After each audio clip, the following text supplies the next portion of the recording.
What if you are an artist and you don't know it? Welcome to a Better Philosophy Towards Art podcast. I'm your host, Tushar, and this is a bonus episode. We have spoken about a better philosophy towards defining, creating, making, and doing art. But in all these episodes, I have intentfully or purposely not really given you many examples of art. In doing so, I wish to let you define your own art, let you think of the various activities in your life which you would like to consider as a subject of art. But since episodes and topics like this may get very vague, I am putting in a little bit of context in these bonus episodes so that you can relate with the content that I have just delivered.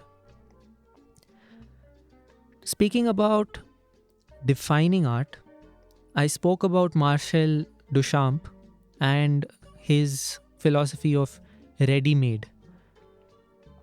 Here is a little bit more about him. He was a French philosopher and he was known for his association with the Dadaist movement. He also was a surrealist painter. He was a chess player and he was an activist for his time. He was very progressive and he didn't accept the fact that art was meant to be something only to please the eye, or retinal as he called it. He wanted art to serve more than just the viewer's gaze. He wanted art to serve the mind. You can observe by the example I mentioned in episode number 1 of this series, and I described his work, The Fountain, in which he placed a urinal in a gallery. It was a very unconventional and controversial work of art.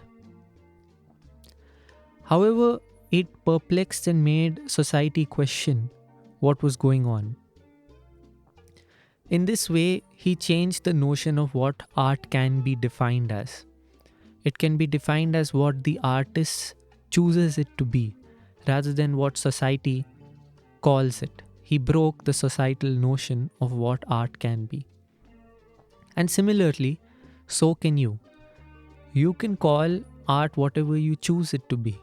If you wish to call clicking photos of yourself art, you can call it that. Or if you wish to call making lunch every day art, you can call it that. And in this sense, you put up a practice and you follow your own traditions or you follow your own method to create something that you call art to a level that you are satisfied with. When we speak about creating art, I told you that it is something that is very spontaneous, very in the moment, something basal, something instinctive. We often think of clay sculptures as a creation, or ceramic sculptures as a creation, or even stone sculptures as a creation.